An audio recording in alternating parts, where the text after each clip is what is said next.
Thank you, Dr. Eva Hudson. Please welcome Sister Karen Lightbourne to present the next award.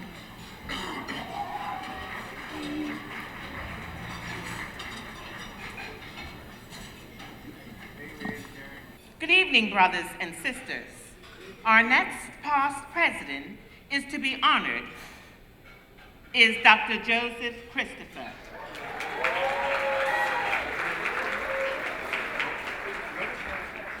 After education overseas, Dr. Joseph Christopher returned to Bermuda in 1969 as the lecturer in physics at the Sixth Form Center. While in the Union, Dr. Christopher often led the team during negotiations and encouraged the members to accept an increase in membership dues so that we could employ full-time staff and be more effective on behalf of the welfare of teachers and principals. His 1974 move from the Sixth Form Center to the position of principal at Sands Secondary School was most meaningful and worthwhile. He left Sands in 1982 for a post at the Department of Education, where his responsibilities were centered on testing and curriculum and developing the graduation certificate. He retired in 2007 as Chief Education Officer. Dr. Christopher was recognized in 2001 by Phi Delta Kappa for his contributions to education in Bermuda. My introduction to the Union was when I returned to teach at the Sixth Form Center, which a lot of you wouldn't know much about. And I can't remember who the union person was who came to ask us if we wanted to be members of the union. And many of my colleagues weren't interested, but I said I'll join the union. I should mention at this point in time that the union was not named the Bermuda Union of Teachers, BUT. It was named the Amalgamated Bermuda Union of Teachers. There was industrial action in 1968, I believe it was. You can be committed to something with which you are not fully in agreement. You must always take the professional point of view and work for the benefit of the students. The only thing you should do in terms of the organization is to ensure that the organization itself, as much as is possible, is focused on the benefit of the students. I think it's wonderful that those ladies and gentlemen at that point in time thought of getting together to fight not only for their own welfare, but for the welfare of their children, their students. We have been able to maintain unity for that length of time. That's the only significant thing. Brothers and sisters, please join me in welcoming Bermuda past President Dr. Joseph Christopher.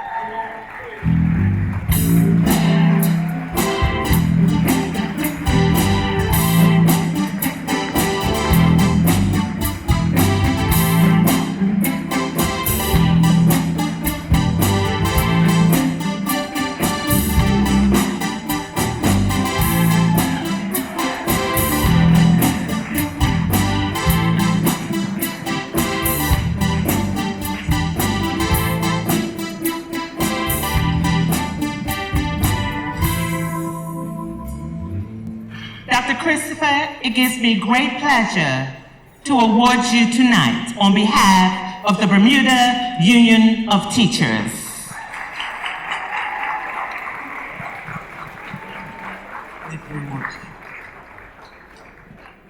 Thank you very much, Karen, for the honor that you have given me right now. I would like, however, to recognize two past presidents whom I considered have made a significant contribution to Bermuda as a whole. The first one would be Dr. Kenneth Robinson, who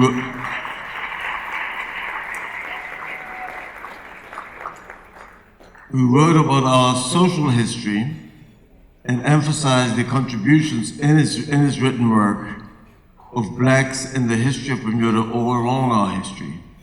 I think that sort of work is very important for us to recognize the contribution of every part of the community, and therefore I felt that I should recognize him at this point in time. The second person I would like to recognize is the former President Gerard Bean, and I would recognize him because he fought for free education at the high school level. Some of you may not be aware that Bermuda at one time had to pay for education at both the primary level and the high school level. And the impact of that sort of thing was a separation within the black community. And by that I mean those who are wealthy enough could go on to high school and therefore continue to benefit from an improved education, improved opportunities in the future. But of course, that separated them from the rest of the black community. And at the present time, this is being emphasized in the entire community since segregation is no longer in existence, but we are resegregating ourselves based on wealth. Those who are more wealthy go to the private schools. Those who are less wealthy go to the public schools. And you would note that the media is always criticizing the public schools. It says nothing about the private schools. Thank you. Thank you, Dr. Christopher.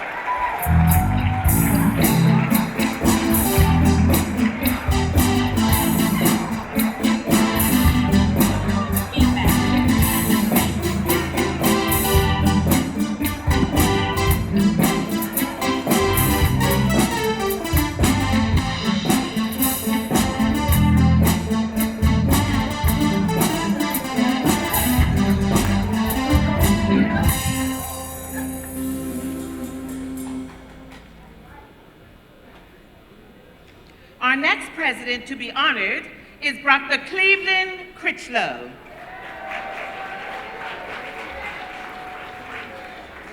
In 1960, Mr. Critchlow began teaching at Elliott Primary. In 1963, he moved to Harrington Sound.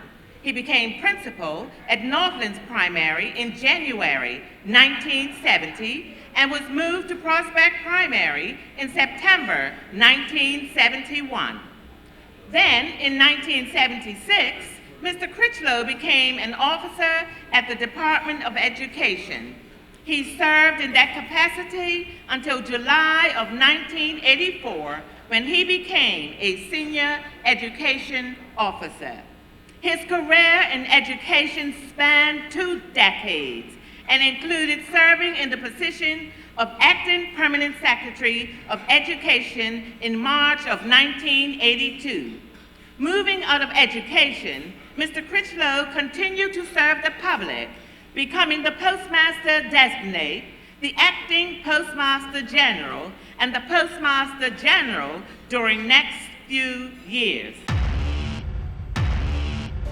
I was president of the BUT, or ABUT, from 1972 to 1974. We knew that the teachers were not being paid properly, and that the powers that be always talked about we are rude children. They talked about the teachers as if they were rude children, you know, and they wouldn't pay us what we were worth. And so, as I said, the amalgamation of the two bodies was really based on trying to get a decent wage for the teachers. I also recall that as president, I made an agreement with the Ministry of Education on my own. That's one of the power I had as a president in those days, I could make an agreement and then tell the teachers and they would go along with it. I recall once that during one negotiation, I was the only one left to negotiate against government. Government had their 5 members sitting across from me by myself, because the rest of the teachers, the rest of the people on my committee, it was during the summer, and they had to go on the vacations, and they had to go do other things, and I said, I'm not leaving until we have an agreement. So I ended up with Donald Dan and myself, the last 2 in front of 5 government officials. Colonel Pudney was one of them.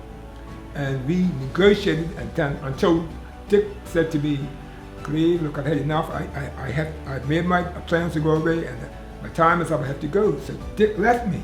And I sat there in front of those 5 fellows negotiating by myself and came to an agreement. Then I took it to the membership. One fellow got up, I remember, and said, what right do you have? And I told him, sit down. I have the right as president, you elected me, and that was it. And they agreed to it. So we had much more power in those days, the presidents anyway.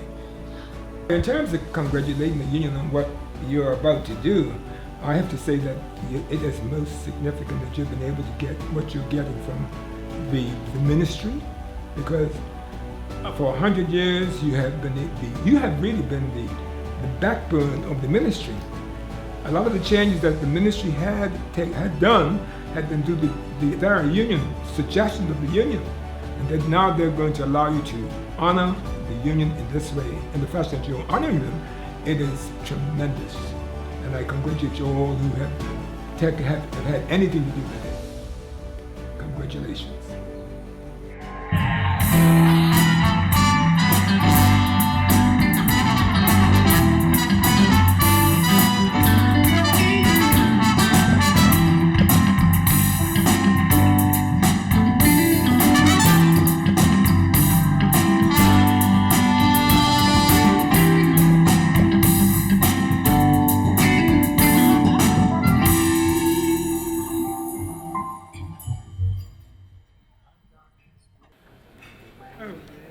Do I have a few words?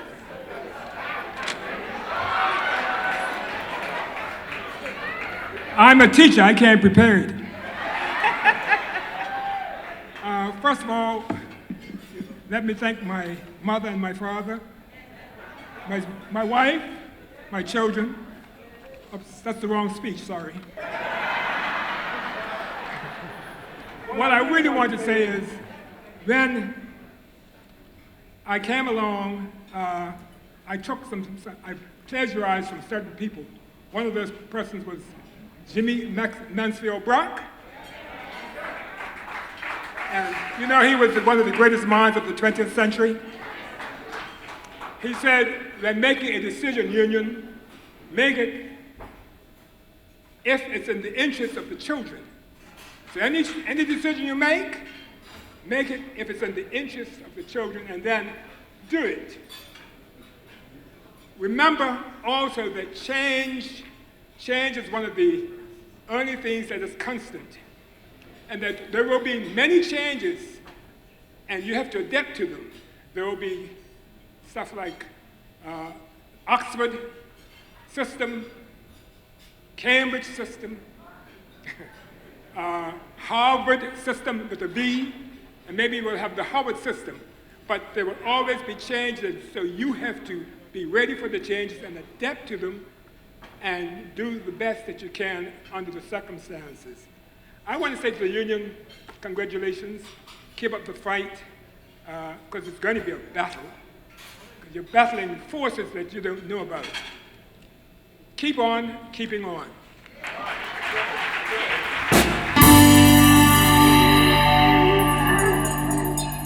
Thank you, Brother Critchlow. Please welcome Brother Cleveland Richardson to present the next award.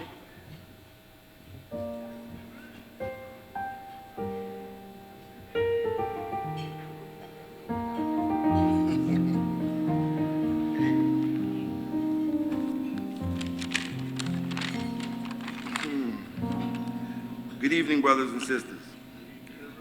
Our next past president to be honored is Sister Ellen Kate Horton.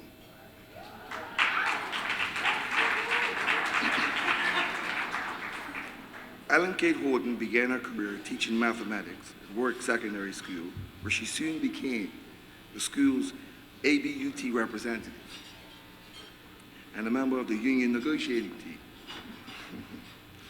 Subsequent union positions included vice president, president and chief negotiator, and organizer. She was elected the vice president of the Caribbean Union of Teachers in 1979. After a period of residence abroad, Ms. Horton returned to teach at Cedar Bridge Academy. Later, she served as the math officer. Then, as the human resource leader for the Ministry of Education. Before becoming a permanent secretary, she served as a PS also in several ministries, including education, and retired in 2012 as the Minister of Transport.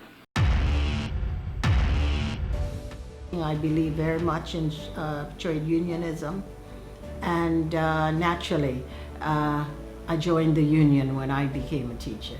There was the option not to, but I chose to, and became very active. I think it was 79 when we went on strike. We had an all-out strike. One of the big reason, salary was the reason, but the big reason was that our starting salary was far too low. So people were coming into the profession making nothing. We couldn't even begin to compare with the cadets in the police force. The government wasn't having it. And the irony is that the permanent secretary, was he permanent secretary or chief education officer? I can't even remember. Anyway, the person I had to deal with was Mr. Brock. Mr. Brock called me at Warwick Secondary, I'll never forget it. He called me out of class. And I said to whomever was on the phone, I'm teaching. He said, it's Mr. Brock, he needs to speak to you. So I said, okay, I come down to the phone. And he says, Ellen Kate, don't do it. My teachers will not strike on me. And if you know Mr. Brock, you know, he said, my teachers will not strike on me. I said, Mr. Brock, I will call you at 9 o'clock tomorrow morning. See you later. And because the next morning was the day of the strike. I don't think anybody was out more than 2 days before we settled. And it was huge. We got everything we wanted. So I think we've done well to be the first trade union, and we are still going strong. I would just encourage every member to do his or her part. I think it important because without the union, where are we? Who are we? So our union is the most important thing in our lives as teachers, as educators. So I would encourage all of you to take your rightful place, do what you need to do, and keep Bermuda strong for our children. Brothers and sisters, please join me in welcoming BUT past president Ellen Kate Horton.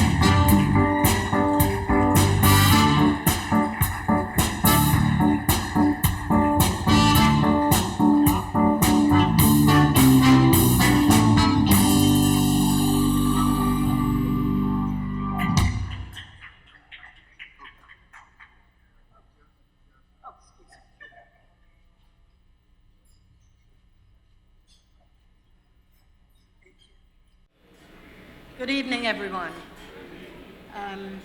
Just a thank you to the organizers of this event. It has been an awesome couple of days. We had a blast yesterday, and I really enjoyed being out there with you young folk. We really took Bermuda. I think everybody was excited about what happened. And I just want to say big congratulations to all of you. The scene at the graveyard was out of this world. Those 4 young teachers did us proud. So, and you know, the big thing for me, we're talking public education. So I'd like to congratulate the Cedar Bridge group tonight. And I want us to keep public education foremost in our hearts and our minds, because we have to do that for our children. Thank you.